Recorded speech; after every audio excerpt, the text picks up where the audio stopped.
Hello, friends. Yes, that's right, we're back, and would you just look at the time? It is deep inside o'clock. Brought to you by Degreelessness, the last bastion of sanity in this weary world. I'm your host, the People's Champion, 21st Century Digital Boy, stunning brave culture critic, your good buddy in the mix, the cuddly, the adorable Shanghai Pete. Well, it's official, guys. Yeah, I think I'm ready to call it. Joy has been completely removed from the world. It's all gone. I'm diagnosing the entire planet as anhedonic. The sheer amount of idiocy going on all around us has been so utterly oppressive, I've barely even been able to get out of bed for weeks. I'm serious. I've been passing the time popping Xannies and reading Warhammer 40k novels in bed. I haven't even gotten more than like 10 hours into Dragon Age 2. I'm on leave from work right now, and I seriously have not done shit, except make a huge dent in my savings with all the money I've spent on weed recently. So, mostly due to the fact that I'm a pile of shit, there's quite a bit to catch up on today, so be warned, we're probably going to run a little long. And also, before we get started today, I did want to shout out everybody that left comments on our last video with dope game suggestions. Seeing so many mentions of games that we not only love, but even ones that are among my personal favorites, it was incredible. And even more importantly, it shows me that the community here is really filled with people with awesome fucking taste, which is very important. Somehow what we're saying and how we're saying it is reaching the exact kind of people we kind of hoped that it would, and apparently there actually is an audience for this type of gaming commentary and analysis, I guess. That's totally insane, geez, and I just wanted to say thanks. Anyway, let's talk some shit, shall we? First up today, let's talk about that leaked trailer for Gamer Girl. Yep, you know which one I'm talking about. I don't really have anything to say about this that isn't already being said, so I'll spare you most of it. But I think it's important that we keep in mind that this is probably the best example of the current state of gaming and culture that has ever been on offer. These people literally sat around and were like, let's make a game about not playing a game just to teach some theoretical group of people that don't actually exist a lesson. Brilliant. Someone fucking execute me. Jesus God. Who else gets Night Trap vibes from this, by the way? Although, to be fair, I don't think there's a chance in hell this game will be even close to as awesome as Night Trap was. Okay, and let's get this out of the way next. Yes, Dr. Disrespect is still banned. Yes, we still know absolutely nothing despite his recent exclusive interview with PC Gamer. And yes, I still don't give a fuck. If you do, I would humbly suggest you reconsider your priorities.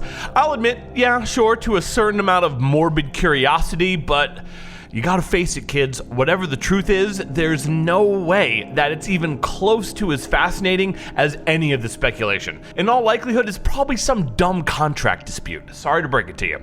I mean, I understand the desire of people hoping that it's because he's some sort of pedo. I mean, he is a piece of shit, and it's sort of nice to imagine him going away forever. And even though it seems like everybody these days actually is a pedo, I don't really think that's what's going on. And on that note, yeah, let us briefly talk about all those fucking pedos popping up in the industry recently. Since we've been gone, it seems like there's been like 15 scandals about that kind of shit. Everyone everywhere is going down for being a deranged monster, apparently. I mean, obviously good if that's really what they are. Fuck them, lock them up, and throw away the key. But Jesus, what the fuck is going on? Are these kind of people really this common? You got the entire Smash community falling apart, the EVO Online CEO going down, MethodJosh basically igniting the collapse of the entire Method esports brand, and even Shane Dawson, a YouTube golden boy, getting burned at the proverbial stake. Not to worry though, we won't be going into any further details on all this stuff here, primarily because that's not my fucking job. I'm here to talk about video game stuff, not regale you with the specifics regarding disgusting sex crimes committed by nauseating inhuman monsters. Whether the accused turn out to be innocent or guilty, what allegations turn out to be true and which are false, that's none of my fucking business, and to be honest, I'd rather not hear about it. It makes my fucking skin crawl. So let journalists, law enforcement deal with that. I don't get paid enough to talk about that kind of gross shit, or paid at all, actually. I'm only even mentioning it because it's a story in the video game world, and while I definitely don't want to get deep inside it, I feel I have an obligation to at least let you know it's happening. I'll put some links to some good summaries, articles, and Reddit posts down below if you really want to indulge your curiosity. That's all you. Essentially, what we're seeing here is yet another tragic story of severely damaged people using power and influence to abuse others. What separates this from the normal horror stories that are just another part of the day-to-day reality of self-obsessed internet and social media culture that we've all become numb to is that it involves minors. That immediately elevates the story to entirely different levels of vile perversity and nightmarish criminal conduct, and also serves as an unfortunate reminder that all knives do cut both ways. The road of excess leads to madness. The internet has undoubtedly led to the creation of innumerable amazing things and offered people everywhere unparalleled freedom to explore their passions, create their own businesses, and uplift voices and opinions that otherwise never would have been heard. I think we can all agree that that's fucking awesome. Unfortunately, and yet quite obviously, many of the people behind those voices and opinions turn out to be monsters. Many are perfectly normal and well-intentioned, of course, but many are not. But just like normal people, some of the monsters get picked up and branded as approved influencers, and influencers are put on pedestals where algorithms then go to work, encouraging people to blindly worship them, so our celebrity-obsessed social media machine can turn that adoration and obsession into money. Now, whether you're bothered by that or not, the moral component isn't particularly relevant. It's merely a reality of mixing capitalism with massive, instantaneous global communications, coupled with the explosion of the information age. So, what am I getting at? I'm not saying social media is necessarily bad, it is, or that the internet is inherently horrible, it's not. The lesson here is that by engaging with this ecosystem, whether it's likes, subs, retweets, followers, karma, friends, or comments, what you are doing is giving those people power. Just make sure you're aware of that. And you never know what they'll do with it once they have it. Some people will be content to just sell out, make as much money as possible, no big deal. Others may just make more cool shit, and others may turn out to be inhuman predatory monsters that use the power and position of influence afforded them by the obsession and unquestioning support of their audience to target children. The internet has made churches of us all, and social media the altar. Be careful which ones you worship at. They might turn out to be a pedo. Yuck. Okay, moving on, it's time for a brief installment of one of our favorite segments, I Told You So. This time featuring, can you guess? Yeah, The Last of Us Part 2 and Naughty Dog. God, how fucking sick of this bullshit are y'all? Motherfuck. I'm so tired of this. Sales numbers have continued rolling in, and to those of us paying even the most remote bit of attention, they haven't been a surprise at all. During its first week, it sold very well, as we all knew it would. About 4 million copies, I think. We also know that those numbers are less of a reflection of the game's quality and more a result of Sony's massive marketing budget, paid shillery, access media narrative enforcement, and of course, corporate Marxist gatekeeping. The numbers that are far more representative of the game's actual quality and customer reception are the week-on-week figures following that. And guess what? They show it dropping over 85%. Surprise, surprise, total shock, I know. And of course, the predictable firestorm of social media gaslighting and internecine warfare spurred on by the establishment continues as well. But I don't know, there's nothing more to say about that we haven't already. We just wanted to pop in really quick and say, yeah, we told you so. Customers were right, again. Next up, we need to briefly mention NBA 2K21. Now, typically, I don't talk much about sports games. This is simply because I don't play them, and I try to avoid presenting myself as an authority on something when I am not. It's also because they're typically home to the most egregious and predatory microtransactions found anywhere outside of a mobile game, and most people know that, so it's not really much else to say. As most of you probably know, sports games have worked the same way for basically decades, since back when I was running a fucking GameStop. Big companies like EA and 2K will buy monopoly on a sport, then just recycle the same content over and over every year under the guise of updated rosters and not much else. And anyone into those games, well, you're essentially forced to buy the new installment every year because, well, you have no other options. They're then left with no choice but to spend money on the in-game currency if they want to remain anything even approaching competitive in online play, which is where 90% of customers spend their time in-game anyway.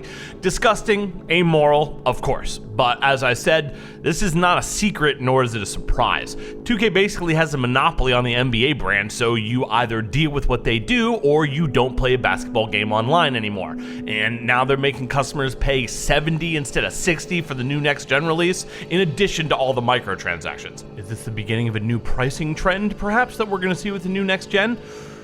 I desperately hope not, but I mean, what would be the worst possible outcome? That it is. So, yeah, that's probably what's going to happen. What if you buy the current gen version though? Do you get a free upgrade like so many other games offer? Nope, only if you buy the $100 version. Absolutely revolting. They have their customers held hostage and they know it. I mean, I don't even have really anything else to say about this. No insights, advice, or witty repartee. I'm only bringing it up just to increase awareness. I feel too often that sports games kind of get a pass a little bit because they're walled off into an area that's sort of outside the normal gaming industry ecosystem, and as a result, they just kind of skirt by without a lot of the scrutiny and customer pushback that they deserve, simply because they're sports games. Fuck that, and fuck 2K. Moving on, let us address some of the concerns regarding next-gen consoles, shall we? Now first, the good news. I know you're surprised if there is any. I was too. According to your boy and mine, Phil Spencer, with the exception of Kinect games, on day one, the new Xbox will be able to play all old Xbox games, 4 generations of them. Yeah, I was skeptical too. I'm sure there are a few small caveats to that, but I mean, he did make the statement, and if that's true, that's insanely impressive. Here's what he said. You will be able to play 4 generations of games on Xbox Series X on day one. That makes it the largest launch lineup for any new console ever, with thousands of games to play. Our backwards compatibility engineers have spent years devising innovative ways from modern next-gen technology to make the games library you're building today even better, and at no additional cost and with no work from developers. It's our intent for all Xbox One games that do not require Kinect to play on Xbox Series X at the launch of the console. And because of the unprecedented power of Xbox Series X, most of your favorite games will load faster and look and perform many times better on the new console. Holy shit. Make a note, boys. For the first time, I'm officially impressed with next gen. Something that you do need to kind of notice there, though, is that he says you'll be able to play 4 generations of games on Xbox Series X on day one. That doesn't necessarily mean all of the games from each of those generations. Theoretically, you could have only 1 game from each of those generations be playable, and that statement would still be true. Perhaps unwisely, though, I'm electing to give them the benefit of the doubt here. We'll see how that turns out. Either way, how is Sony responding? Well, they've actually made it pretty fucking difficult to confirm. The first thing I saw when I researched this said that it would play most of the top 100 PS4 games on launch. What the fuck does that even mean? Then I saw something that said it would play the majority of 4,000 plus PS4 games. Is that even true? Are there 4,000 PS4 games? I mean, I guess maybe with like Japanese games, maybe, I don't know. But then I saw something else that said it wouldn't play any games from PS3 or older, and yet another article that said it would, but only via the cloud, whatever the fuck that means. Only one thing is clear. Backwards compatibility apparently is a priority for Microsoft, and Sony doesn't seem to give a fuck. Likely that's because Sony thinks that they're in the lead right now and they don't have to give a fuck. Another shocker, I know. Next, we will need to discuss the pending release window and possible pricing. I was watching another Review Tech USA video the other day, and Big Daddy Richie was talking about how neither Sony nor Microsoft had announced a price point yet, and that was because they were playing chicken with each other and didn't want to be the first to show their hand. And it was while watching this that it really occurred to me just how lazy so many of these content creators are. That conclusion requires barely any analysis or critical thinking whatsoever, and what makes it even worse is that if you were to apply even the most prosaic level of scrutiny to the situation, it would become immediately obvious that not only was your previous conclusion utterly incorrect, but the actual truth of the matter makes far more sense if you spend even 5 minutes thinking about it. You want me to explain it? No problem, I would incidentally be quite happy to do so. What do you think goes into a company deciding on a price point for a new console? Now, if you have half a brain, you would likely assume that it's some combination of market research, supply chain analytics, and component pricing. Now imagine how many people are probably involved in gathering that kind of data, and think about exactly how much they would each have to know about their field in order to be effective in doing so. You think that they don't know exactly what their competitors are paying for similar services? Of course they do. That's their job. Like, as an example, as I've mentioned, I work in IT for a pretty large international company. You think that I don't know exactly how much another company will charge for a certain job or how another firm would tackle a specific request? Of course I do. It's my industry. It's my job to know that. I'm sure you guys know similar shit for your occupations too. So don't tell me that Sony has simply no idea what Microsoft could possibly be charging for their console. Of course they fucking do. Hell, most of the components are virtually identical. That is not the reason why we haven't gotten a release date or a price announcement yet. Now you may be thinking, okay, asshole, so why haven't we? Because once you announce that kind of information, you start a train that has no brakes. You commit to a timeline. Normally that's not potentially dangerous the way that it is now. And why is that? Well, think about the economic state of the world right now. It's a total fucking disaster. It's a goddamn horror show. How many economic models do you think that the analysts at Sony and Microsoft have that will accurately predict the rest of the year? Probably zero, the same as every other company, because no one knows what the actual fuck is going on. Any other year, obviously, that wasn't the case. They could be relatively sure of the type of economic climate a new console would launch into, and thus it was a simple matter to price out new products and determine profit projections and goals. Now, not so much, since again, no one knows what the good fuck is happening. They don't know if the market will be in the toilet by November, or if shit will be popping again, or somewhere in between. You think these companies want to launch a brand new product that will set the course for their company for the next decade or so in the middle of that? Fuck no. I'll even take it one step further and say not only that, but Sony and Microsoft don't even want to launch their consoles this year if they can help it. This is exactly why.